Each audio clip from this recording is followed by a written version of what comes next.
The bizarre 2019-2020 NBA season went better than expected for the Dallas Mavericks. Most preseason forecasts had the Mavs as a fringe playoff team and at best an easy first round dispatch. Instead, Dallas imploded to blow with a title favorite and a team that was arguably the deepest one in the league.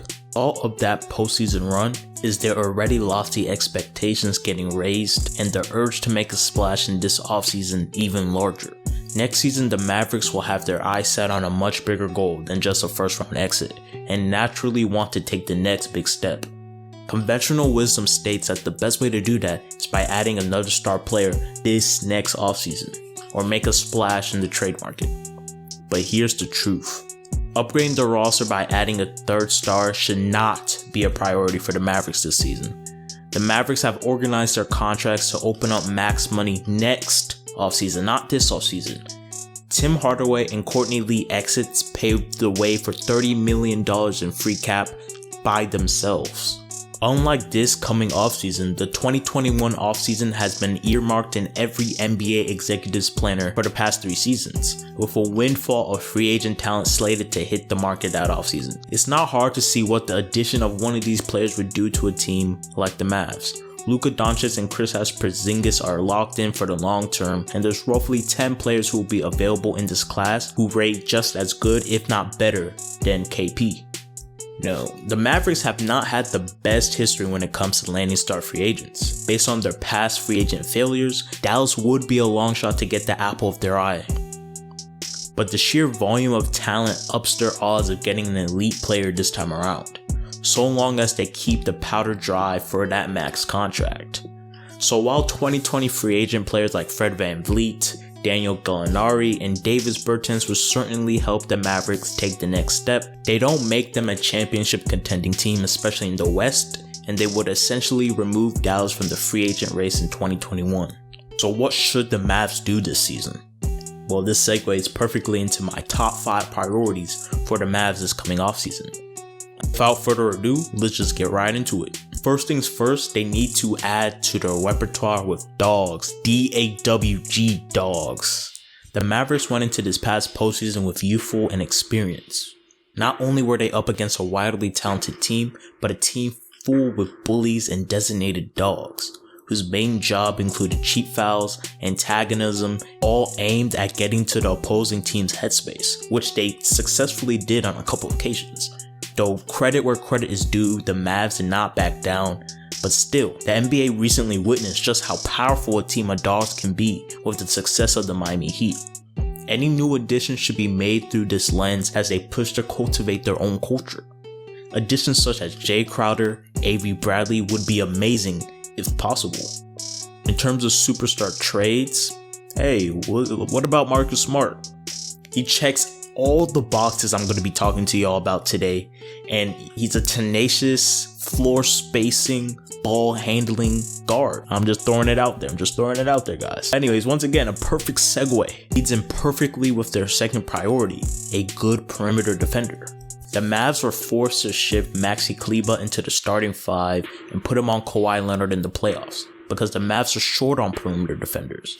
Dallas does have Dorian Finney-Smith, a very solid defender, but he isn't best suited to guard these top stars. Grabbing a plus perimeter defender is a must for Dallas to jump into title contention. Fans know that Mavericks produced the highest offensive rating in NBA history, but they sat just 18th in defensive rating.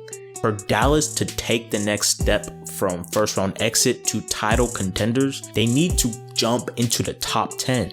They finished 29th in opponent fast break points and 20th in opponent second chance points. The Mavs have to clean up their defense by adding a strong perimeter option. Adding the right piece, the Mavs can leap up significantly. Though this free agent crop, as we said before, as we said in multiple previous videos, is not flush with options. The Mavericks may need to look at the trade market to acquire this piece. Their third offseason priority is to add a secondary creator. The Mavs added Trey Burke as a substitution player for the restart after Willie Cauley-Stein opted out. They knew his skill set and he was familiar with the system after coming over in the Kristaps Porzingis trade and finishing the 2019-2020 season in Dallas. But nobody, especially not me, expected Burke to play as well as he did in the bubble. The Mavericks' elite offense was better with a secondary creator to take the heat off of Luka Doncic.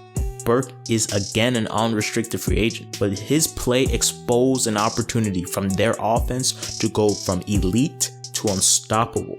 Burke himself is a very strong ball handler and playmaker, but he just averages about 5.5 assists per 36 minutes for his whole career. The 27-year-old is more of a score-first point guard. If the Mavericks add an elite playmaker that can space the floor, watch out. This is what makes players like Goran Dragic so appealing this offseason. NBA teams can never have too much playmaking in 2020. The next priority for the Mavericks should be to add a creator to their incredible offense. Hopefully they bring back Burke and acquire even another playmaker. And last but not least, the Mavs should continue spacing the floor. As we just said in the last section, the Mavs had the highest offensive rating in NBA history. This was due to the fact that they spaced the floor around Luka Doncic and did not hold back in shooting open threes. Dallas was second in three-point attempts with no plan on changing their approach in the 2020-2021 season.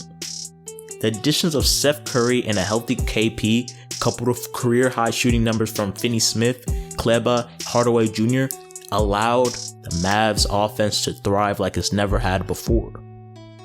Luka was obviously the catalyst, and his ability to score inside created open looks.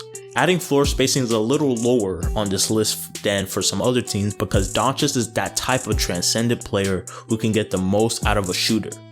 Tim Hardaway Jr. is the perfect example. He had a career 3-point percentage of 34.3 heading into this season. The Mavs shifted him to more catch and shoot corner threes off of Doncic's passes, which allowed him to connect on almost 40% of his 513 attempts. Hardaway Jr. was not the only player that benefited from Luka's offensive mastery. Expect the Mavericks to acquire additional floor spacers this offseason. Hey, if you enjoyed the video, consider subscribing, but one thing that is not negotiable, comment down something in that comment section. This is just one opinion. There's so many different avenues the Mavericks can actually do. And hey, I'm not even a Mavs fan, so some of y'all fans will know a lot more of this stuff than I do. So anyways, thank you for watching. Stay safe. Until next time, peace.